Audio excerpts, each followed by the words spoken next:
Grades don't define your fortune. We are so much more than a sheet of paper, a mark sheet, which is announced when our class completes. We are so much more than what people around us label. Hi, my name is Resham Kamboj, and I'm the founder and CEO of Tarot Tree of Life.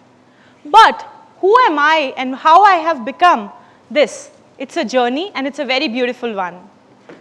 I was an average student termed as, maybe if she passes her exams, it's more than enough.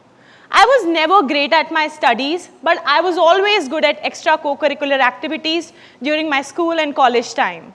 So I'm sharing my journey that how an average or a below average student made to this platform, and it's a very, very big opportunity for sure.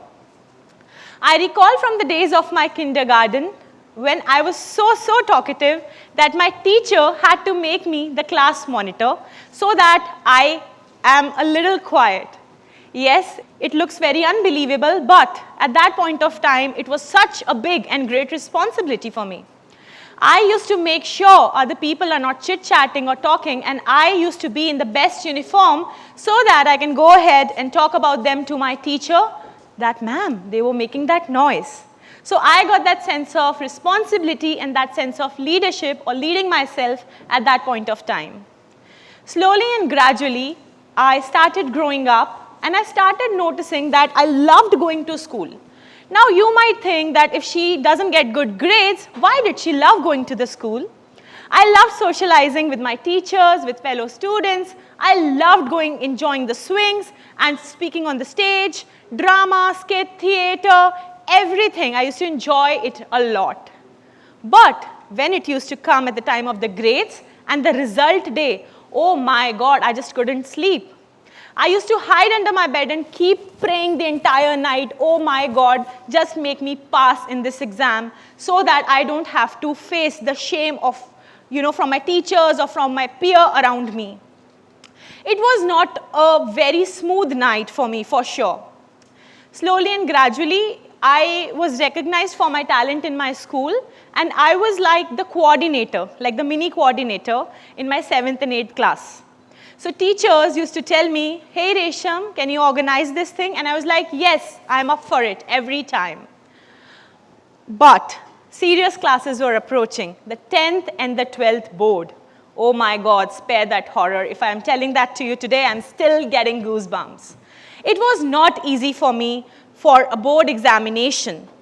I was nervous, I was feeling full of anxiety, but how did I cope up with it? I had a beautiful support system from my parents who always told me, jitna pad sakte ho beta pad lo, after that, leave it to the universe. So I used to make sure that I'm doing hard and I'm studying hard, but something happened and it just went over my head and I couldn't memorize things. I'm still very bad with memorizing things, and I can't memorize today's talk as well. But everything which I'm sharing is that I'm sharing from heart. And everything I did my career, I did it from my heart. Later on, when I was in 10th grade, I managed to secure like around 60%, 62%, which was fair enough for my parents because I at least passed. Then came a very serious class, which was the 12th boards. Now, if I don't manage to get good grades in the 12th class, how will I move out from my city?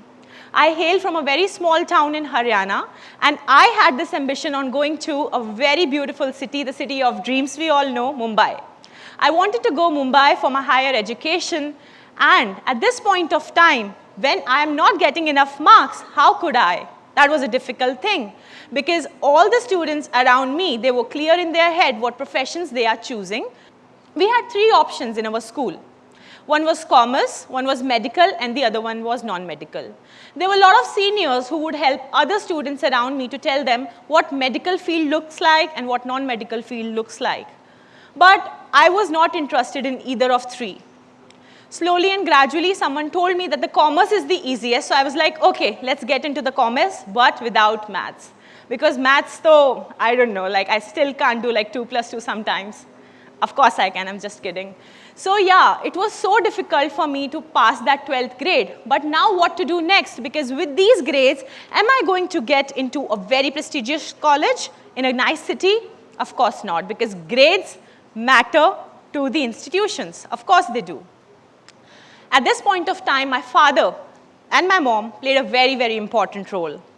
It's more than a decade ago that YouTube, Google, they weren't that popular and easily available at home, and every home didn't have that internet.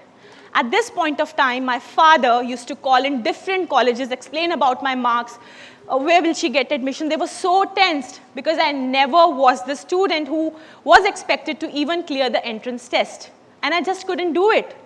On the contrary, my younger sister, and I'm proud of her today, she was so good at her marks. But my parents never compared me to her.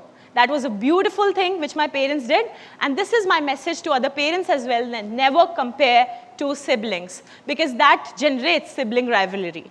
So I thank my parents for the thing they have groomed me like that. And then my father used to search and call different colleges for prospectus, and they used to come at home. And we wanted something which was like a no-brainer. I was always creative. My mom is also a fine arts teacher. So I always had these creative genes in me. We found out 2, 3 best options for me. One was fashion, one was hospitality, and the third one was going abroad and studying. Somehow the first choice for me was fashion, and I was very lucky that I cracked that examination. I graduated from one of the best fashion institutes in the country, and I studied fashion communication. Now, when I was not encouraged or entertained by my school teachers at that point of time, when I came to my college, I was highly appreciated because this college gave me the wings to fly. There were more extracurricular activities. There were like so much creative things that we do. Even the examinations like with the pen and paper were really less, and we had like juries. It was like an interview, like you can say a mock interview, where we used to present all our work in front of our teachers and our faculties.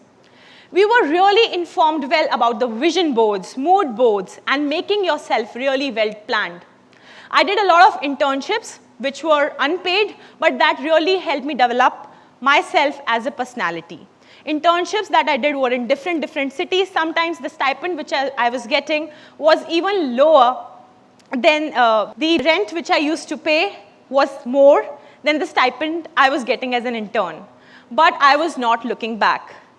Then I started working with few designers, and with their experience, I started growing slowly, step by step.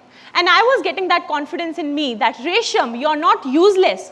Resham, you're not unworthy, because I kept listening that from my peers, from my classmates. Resham, what are you going to do in your life?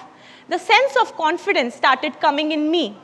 So I would like to add a point here that the same water you're drinking for free, maybe in a street or a locality, the same water when it is sold in a 5-star, it will be sold for 200 rupees, in a metro station for 30 rupees, or on a railway station for 12 rupees. So if we look at the water is getting valued more at a 5-star.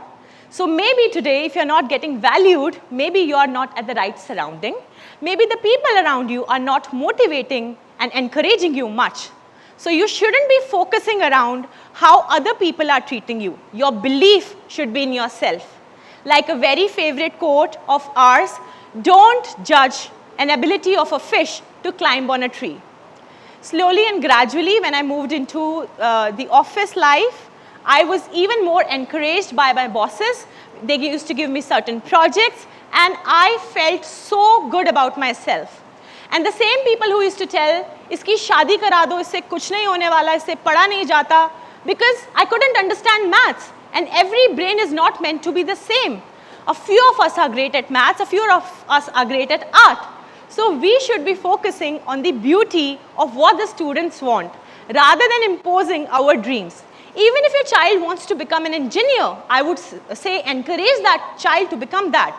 But at the same time, if the same child wants to become an actor, do the same. Motivation plays an important role. And if someone else can't motivate you, you should motivate yourself. Set a vision board for yourself. Set certain goals for yourself. In December 2022, I made a vision board for me, and I am very fortunate that I worked towards that vision board, And on that vision board, I had a TED talk by Lily Singh, and she was wearing the exact same color of her blazer. And this is how I visualize it. And today, I am at this platform of TED, and I feel absolutely proud about myself.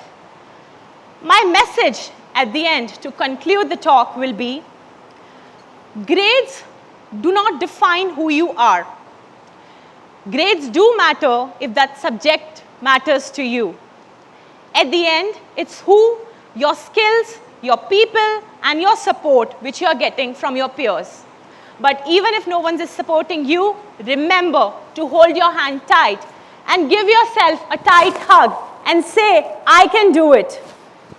I believe myself. And Resham, I am proud of you. Thank you, everyone.